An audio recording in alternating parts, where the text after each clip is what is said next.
Hello friends, welcome to channel. अभी तक हमने ऑपरेटिंग सिस्टम क्या है, उसके गोल्स क्या है, उसके फंक्शंस क्या है, उसके बारे में पढ़ लिया। उसके बाद हमने टाइप्स ऑफ ऑपरेटिंग सिस्टम शुरू की थी। उसमें अभी तक हमने batch processing operating system, spooling क्या है वो हमने पढ़ ली है पहले। आज हम बात करने वाले हैं मल्टी प्रोग्रामिंग ऑपरेटिंग सिस्टम और मल्टीटास्किंग ऑपरेटिंग सिस्टम। ये जो दो टाइप्स हैं ये बहुत इंपॉर्टेंट है, क्योंकि यूनिवर्सिटी एग्जाम्स में भी ये पूछे जाते हैं, कॉलेज एग्जाम्स में भी, और इसके अलावा हमारे जो कॉम्पिटिटिव एग्जाम्स है उसमें भी इसमें बहुत सारे क्वेश्चन मिल जाते हैं। ठीक है, आज हम मल्टी प्रोग्रामिंग ऑपरेटिंग सिस्टम की बात करेंगे। बहुत बच्चों को इसमें डाउट रहता है, मल्टी प्रोग्रामिंग और मल्टीटास्किंग में वो दोनों में कंफ्यूज हो जाते हैं। ठीक है, आज हम इस वीडियो में अपनी कंफ्यूजन को दूर करेंगे। मल्टी प्रोग्रामिंग ऑपरेटिंग सिस्टम वो ऑपरेटिंग सिस्टम होते हैं जिसमें हम क्या करते हैं, हमारा जो मेन फोकस रहता है, हमारा वो रहता है कि हमने सीपीयू को आइडल नहीं होने देना है। हमने सीपीयू से मैक्सिमम काम करवाना है। तो इसके लिए हम क्या करते हैं, जो हमारी रैम होती है, यानी कि ये मेरी अगर रैम है तो मैं इसमें क्या कर दूंगा, बहुत सारे प्रोसेसेस पहले से ही डाल के रख दूंगा। ठीक है, n नंबर ऑफ प्रोसेसेस। ठीक है, एज पर the size of the memory. ठीक है, तो इससे क्या रहेगा, और एक चीज और इसमें जो नोट करने वाली है, ये काम करता है किस बेसिस पे, नॉन प्रीएम्प्टिवनेस। ये नॉन प्रीएम्प्टिव होती है यहाँ पे। ठीक है, अब नॉन प्रीएम्प्टिव क्या चीज है कि मान लो एक बार किसी एक प्रोसेस को सीपीयू मिल गया तो कोई दूसरा प्रोसेस आके उस सीपीयू से प्रीएम्प्शन करवा के अपना काम नहीं करवा सकता तब तक जब तक कोई एक प्रोसेस अपनी पूरी एग्जीक्यूशन कंप्लीट नहीं कर लेता। ठीक है, उस चीज को हम क्या बोलते हैं, नॉन प्रीएम्प्टिवनेस। अगर प्रीएम्प्टिवनेस होगी तो कोई हाई प्रायोरिटी प्रोसेस आएगा और अपनी एग्जीक्यूशन परफॉर्म करवाना सीपीयू से शुरू कर देगा। ठीक है, तो मल्टी प्रोग्रामिंग ऑपरेटिंग सिस्टम में नॉन प्रीएम्प्टिवनेस बड़ी जरूरी चीज है जो इसमें फुलफिल की जाती है। मतलब अगर एक बार सीपीयू एक प्रोसेस को मिल गया, मान लो P1 को एक बार सीपीयू मिल गया, तो जब तक P1 की वर्किंग कंप्लीट नहीं हो जाती, या फिर P1 अपनी मर्जी से खुद से इनपुट आउटपुट ऑपरेशन परफॉर्म करने, क्योंकि बहुत सारे ऑपरेशन होते हैं, अगर वो इनपुट आउटपुट ऑपरेशन परफॉर्म करने चला नहीं जाता तब तक हम P1 से प्रोसेसर को ले नहीं सकते। ठीक है, तब तक हम प्रीएम्प्ट इसको नहीं करवा सकते जब तक इसकी एग्जीक्यूशन कंप्लीट नहीं हो जाती। आई होप आपको समझ आ गया होगा। ठीक है, चलिए आगे बात कर लेते हैं। पहली चीज जो मल्टी प्रोग्रामिंग ऑपरेटिंग सिस्टम है, हमने सीपीयू को आइडल नहीं रहने देना है। ठीक है, आइडलनेस नहीं होनी चाहिए। ठीक है, तो उसके लिए हम क्या करते हैं, हमारे रैम में बहुत सारे प्रोसेसेस पहले से लोड कर लेते हैं। उसके बाद क्या करते हैं, एक एक करके वो प्रोसेसेस एग्जीक्यूट होना शुरू हो जाते हैं। मान लो अब जैसे P1 एग्जीक्यूट हो रहा है, P1 एग्जीक्यूट होने के बाद P2 चलेगा, P2 को एग्जीक्यूट होने के बाद P3 चलेगा, और तब तक चलते जाएंगे जब तक हमारे प्रोसेसेस खत्म नहीं हो जाते। ठीक है, तो अगर P1 मान लो P1 कुछ एग्जीक्यूशन परफॉर्म करता है और उसके बाद उसको इनपुट आउटपुट ऑपरेशंस के लिए जाना है। ठीक है, तो अब P1 अपनी मर्जी से प्रीएम्प्ट करेगा, तो इसके बाद हम क्या करेंगे, सीपीयू हमारा फ्री ना रहे तो हम P2 को एग्जीक्यूट करवा देंगे। ठीक है, इससे क्या होगा, हमारी आइडलनेस सीपीयू में नहीं आएगी, मैक्सिमम यूटिलाइजेशन सीपीयू की हमको मिलेगी। आई होप आपको ये समझ आ गया होगा। कभी भी दिमाग में ये चीज नहीं लाना कि मल्टी प्रोग्रामिंग ऑपरेटिंग सिस्टम के एक से ज्यादा प्रोसेसेस को इकट्ठे चलाना, ना, ऐसा नहीं होता। कोई भी मशीन, ये बात ध्यान से नोट कर लेना, कोई भी मशीन अगर वो सिंगल प्रोसेसर पे, एक सीपीयू प्रोसेसर पे काम कर रही है, ठीक है, तो एक टाइम पे वो एक ही प्रोसेस को एग्जीक्यूट करा सकती है। हाँ, अगर उसकी स्पीड बहुत ज्यादा है तो वो बहुत तेजी से उसको एग्जीक्यूट कराएगी, लेकिन एक टाइम पे एक ही चीज को वो एग्जीक्यूट करा पाएगी, मल्टीपल प्रोसेसेस को इकट्ठे एग्जीक्यूट नहीं करा सकती। आजकल ये स्विचिंग इतनी फास्ट होती है कि हमारे सीपीयू की स्पीड बहुत ज्यादा, क्लॉक स्पीड, तो सीपीयू की क्लॉक स्पीड इतनी तेज है कि हमको लगता है कि हम सब कुछ इकट्ठा चला रहे हैं, लेकिन ऐसा हो नहीं रहा होता। एक्चुअल में एक टाइम पे एक ही प्रोसेस एग्जीक्यूट कर रहा होता है। और मल्टी प्रोग्रामिंग की बात करूं तो इसमें हम क्या करते हैं, इसका कंसेप्ट यही है कि हमने आइडलनेस सीपीयू को मैक्सिमम यूटिलाइज करना है, आइडलनेस से बचाना है। तो इसके लिए हम अपनी रैम में बहुत सारे प्रोसेसेस डाल देते हैं और एक एक करके उनको एग्जीक्यूट करा देते हैं। नॉन प्रीएम्प्टिवनेस रहती है, जब तक एक प्रोसेस पूरी तरह एग्जीक्यूट नहीं हो जाएगा तब तक दूसरा प्रोसेस एग्जीक्यूट नहीं कर सकता। जैसे ही वो प्रोसेस एग्जीक्यूट हो जाएगा, जहां वो वॉलंटियरली बोलेगा कि मैंने इनपुट आउटपुट ऑपरेशन परफॉर्म करने हैं, तब हम दूसरे प्रोसेस की तरफ जाएंगे। ओके, आई होप ये समझ आ गया होगा। नेक्स्ट हम बात कर लेते हैं मल्टीटास्किंग ऑपरेटिंग सिस्टम की, ठीक है। इसको मल्टीटास्किंग ऑपरेटिंग सिस्टम को हम टाइम शेयरिंग ऑपरेटिंग सिस्टम भी बोलते हैं, याद रखना, टाइम शेयरिंग। और इनको मल्टीटास्किंग विद राउंड रॉबिन भी बोलते हैं। राउंड रॉबिन एक टेक्निक है, वो हम आगे नेक्स्ट लेक्चर्स में पढ़ेंगे।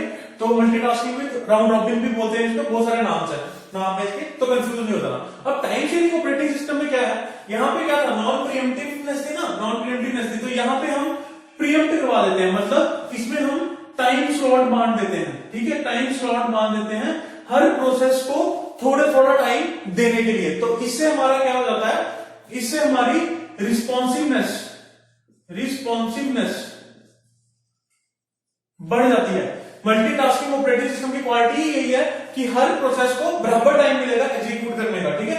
मान लो अगर मेरे पास मशीन में बहुत सारे प्रोसेस पड़े हैं, ठीक है, अगर मेरे पास रैम में, एक एग्जांपल ले लेते हैं, ये मेरे पास रैम है और यहाँ पे मेरे पास बहुत सारे प्रोसेसेस पड़े हैं, P1 P2 so on to Pn, okay.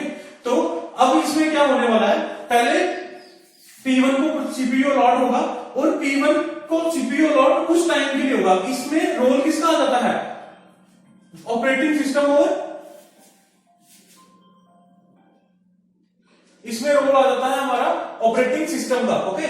Operating system का रोल आ जाता है, तो ऑपरेटिंग सिस्टम और सीपीयू मिलके प्रोसेस की प्रायोरिटी को सेट करते हैं, ओके। तो ये प्रीएम्प्टिवनेस इसमें आ जाती है, मतलब इसमें हम क्या करेंगे, 2 सेकंड के लिए इस प्रोसेस को देंगे सीपीयू, 2 सेकंड के लिए इसको देंगे, 2 सेकंड के लिए इसको देंगे, उसके बाद फिर से हम इसको देंगे, तब तक ये ऐसा साइकिल चलता रहेगा जब तक सारे प्रोसेसेस एग्जीक्यूट होके चले नहीं जाते, ठीक है।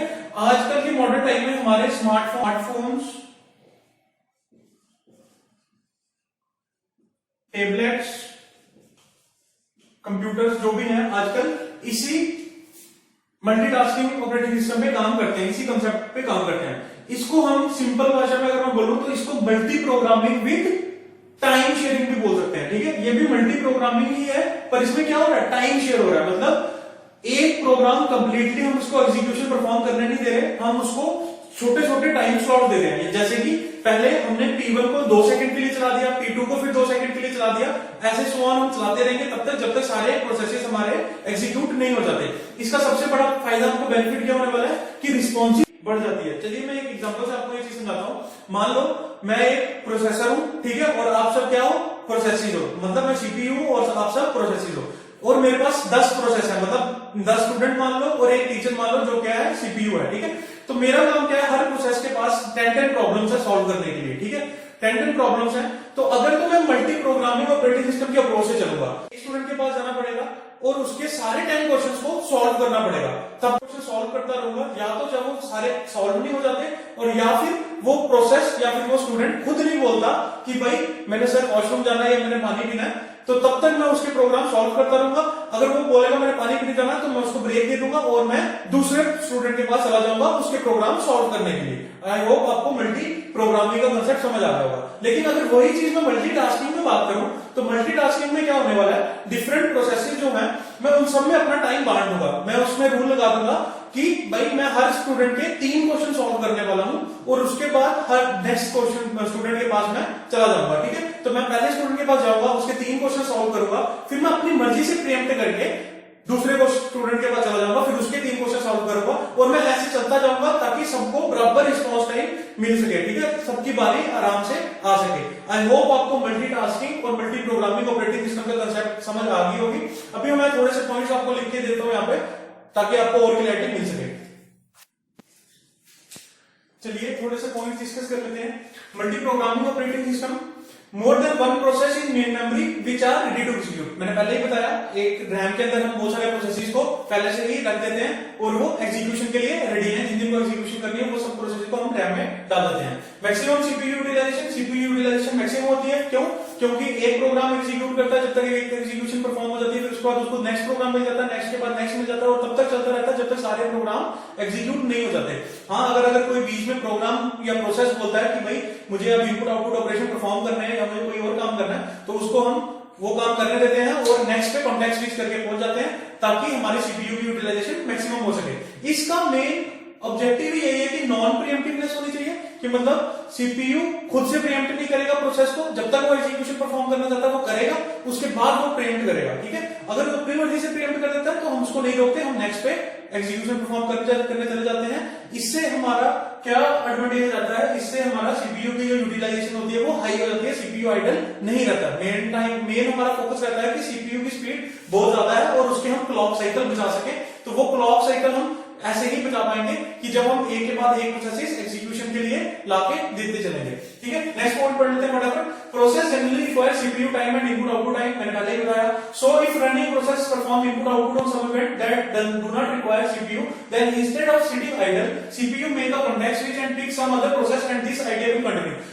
वही सेम बात, अगर मैं एक सीपीयू प्रोसेसर का काम कर रहा हूं और कोई प्रोसेसर है यानी कि स्टूडेंट्स है, अगर मैं एक स्टूडेंट के पास जाता हूं तो उसके 10 प्रॉब्लम्स है मुझे सॉल्व करनी है, और जैसे ही उसके 10 प्रॉब्लम सॉल्व करते करते सॉल्व कर लेता हूं प्रॉब्लम्स, और वो बोलता है कि मैंने 8 प्रॉब्लम सॉल्व कर ली, उसके बाद वो बोलता है मुझे इनपुट आउटपुट कुछ परफॉर्म करना है, तो मैं उसको अलो कर दूंगा कि भाई तू जा इनपुट आउटपुट परफॉर्म कर ले, या फिर तूने वॉशरूम जाना है या फिर तूने पानी पीना है तो पी ले, तब तक मैं दूसरे प्रोसेस की डिमांड्स को एग्जीक्यूट करना शुरू कर दूंगा, ठीक है। सेम चीज देखिए, CPU is never idle, CPU कभी आइडल नहीं होता क्योंकि एक के बाद एक प्रोसेसिंग आते जाते हैं, unless there is no process ready to execute, ठीक है। तब तक जब तक कोई प्रोसेस बचता ही नहीं है एग्जीक्यूशन के लिए। इसकी एक एग्जांपल देता हूं, मान लो मैंने एक होटल खोला, होटल में खाना खिलाना मेरा काम है सबको, अब खाना खाने कोई आएगा ही नहीं, मतलब मैं प्रोसेसर हूं और वो प्रोसेसिंग है, अगर वो आएंगे ही नहीं तो मैं उनको खाना कैसे खिलाऊंगा, उसमें तो मेरा कोई रोल नहीं है ना। तो जब तक प्रोसेसेस सारे एग्जीक्यूट ना हो जाते वहां तक हमारी ड्यूटी है। अगर एक बार सारे प्रोसेस एग्जीक्यूट हो गए या फिर कोई एग्जीक्यूशन के लिए नहीं आ रहा, उसमें हमारा कोई रोल नहीं है। एडवांटेजेस देख लेते हैं। हाई सीपीयू यूटिलाइजेशन आपको बता दिया, बहुत सारे प्रोसीजर हैं। लेस वेटिंग टाइम और response time, less waiting time और रिस्पांस टाइम, इसका वेटिंग टाइम रिस्पांस टाइम इससे भी ज्यादा अच्छा है, ये कम रिस्पांस टाइम लगेगा यहाँ पे, लेकिन एज कम्पेयर टू अगर स्पूलिंग और मैं बैच प्रोसेसिंग की बात करूं, यूनिट प्रोसेसिंग की, तो वहां पे उसके मुकाबले इसका वेटिंग टाइम और रिस्पांस टाइम बेटर है, ठीक है। आई होप आपको ये समझ आ गया होगा। फिर next may be extended to multiple users, multiple users के ऊपर भी कंसेप्ट ले जा सकते हैं। इन दिनों में ये बहुत यूजफुल है क्योंकि आजकल हमारे पास लोड बहुत ज्यादा है, बहुत ज्यादा काम को एक साथ करने पड़ते हैं। डिसएडवांटेजेस की बात कर लेते हैं। डिफिकल्ट शेड्यूलिंग, अब शेड्यूलिंग करनी पड़ेगी, कौन सा प्रोसेस कब एग्जीक्यूट होगा, और एक प्रोसेस से दूसरे प्रोसेस में जाने के लिए हमको क्या क्राइटेरिया फिक्स करना पड़ेगा, उसके लिए हमको शेड्यूलिंग बनानी पड़ेगी कि कैसे हमारा प्रोसेसर है वो काम करेगा, ठीक है। मेन मेमोरी मैनेजमेंट, अब मेन मेमोरी मैनेजमेंट की जरूरत क्यों पड़ेगी, अब बहुत सारे प्रोसेसेस अगर सिस्टम में एग्जीक्यूट हो रहे हैं तो उनको मेमोरी भी चाहिए होगी, अगर मेमोरी उनको चाहिए होगी और उसके बाद वो एग्जीक्यूशन करके चले जाएंगे तो कुछ स्मॉल चंक्स में हमारी मेमोरी बन जाती है, छोटे छोटे पोर्शंस में। हम बड़े सारे एरे की अगर मैं बात करूं तो कुछ पार्ट हर एक प्रोसेस को मैं अगर दे रहा हूं तो उसमें से कुछ पार्ट हमारे वेस्ट हो जाते हैं, मतलब चंक्स में बढ़ जाते हैं, ताकि वो उस चीज को हम फ्रेगमेंट्स बोलते हैं, ठीक है। जो चंक्स में, इसकी हम डिटेल में बात करेंगे नेक्स्ट वीडियोस में, तो वो फ्रेगमेंट्स में बढ़ जाते हैं, फिर उनको मैनेज भी करना पड़ता है, उन फ्रेगमेंट्स को जोड़ना भी पड़ता है ताकि हम बड़े प्रोसेस को अकोमोडेट कर सकें, ठीक है। तो उसके लिए भी हमको सोचना पड़ेगा। फिर मेमोरी फ्रेगमेंटेशन, मेमोरी फ्रेगमेंटेशन की मैंने आपको पहले ही बात बता दी, ठीक है। नेक्स्ट आ जाते हैं मल्टीटास्किंग ऑपरेटिंग सिस्टम पे। इसके कुछ नाम और भी हैं, जैसे मैंने लिखा है time sharing operating system, fair share भी बोलते हैं, और इसको multi programming with round robin भी बोलते हैं। ये भी मल्टी प्रोग्रामिंग ही है पर राउंड रॉबिन एक टेक्निक है, ठीक है। शेड्यूलिंग में हम इसको पढ़ लेंगे, प्रोसेस शेड्यूलिंग में। फिर इसके अंदर क्या होता है, जैसे यहाँ पे हमने प्रोसेसेस बांटे हुए थे, जब तक एक प्रोसेस एग्जीक्यूशन परफॉर्म नहीं कर लेता था तब तक हम नेक्स्ट में नहीं जाते थे। इसमें क्या होगा, हम हर प्रोसेस को टाइम बांट देंगे कि इतने टाइम के लिए भाई हम तेरे को एग्जीक्यूशन परफॉर्म करने देंगे, मान लो टाइम काउंटर दे देंगे, 2-2 सेकंड या 2-2 मिली सेकंड के लिए वो प्रोसेस एग्जीक्यूशन परफॉर्म कर सकेगा, ठीक है। इसलिए multitasking is multi programming with time sharing, only one CPU but switches between processes so quickly that it gives an illusion that all are executing at the same time.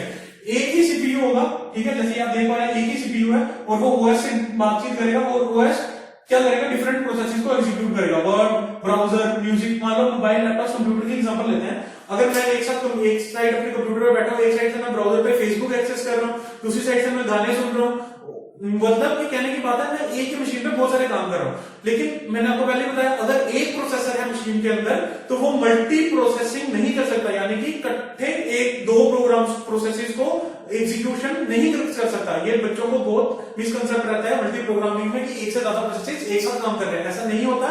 हमेशा एक ही process execution perform करेगा, लेकिन switching इतनी fast होती है कि हमको illusion मिलता है कि भाई सारा काम एक साथ चल रहा है, लेकिन वो क्या रहा होता है, बड़े कम टाइम में सीपीयू की क्लॉक फ्रीक्वेंसी बहुत तेज है और उसके हिसाब से वो इतनी तेजी से स्विचिंग करता है कि हमको लगता है कि हमारे तीनों प्रोसेसेस इकट्ठे चल रहे हैं। गाना भी सुनने को मिलता है, फेसबुक भी हम चला रहे होते हैं और वर्ड पे भी कुछ काम कर रहे होते हैं, इसके अलावा कोई वीडियो भी प्ले कर सकते हैं, ठीक है। आई होप आपको ये चीज समझ आ गई होगी। Main idea is better response time. इसका मेन आइडिया क्या था, बेटर रिस्पॉन्स टाइम मिलना चाहिए भाई हमको, सारे प्रोसेसिंग को इकट्ठे हमको चलाना है और सबको रिस्पॉन्स मिलेगा तभी वो इकट्ठे चलेंगे, ठीक है, नहीं तो इकट्ठे नहीं चल पाएंगे। यहाँ पे था सीपीयू की मैक्सिमम यूटिलाइजेशन करनी है और यहाँ पे था कि बेटर रिस्पॉन्स टाइम मिलना चाहिए। आई होप आपको multi programming operating system, multitasking operating system का कंसेप्ट समझ आ गया होगा। अगर आपको कोई डाउट है तो आप कमेंट करके जरूर बता देना, मैं उनको दूर करने की कोशिश करूंगा।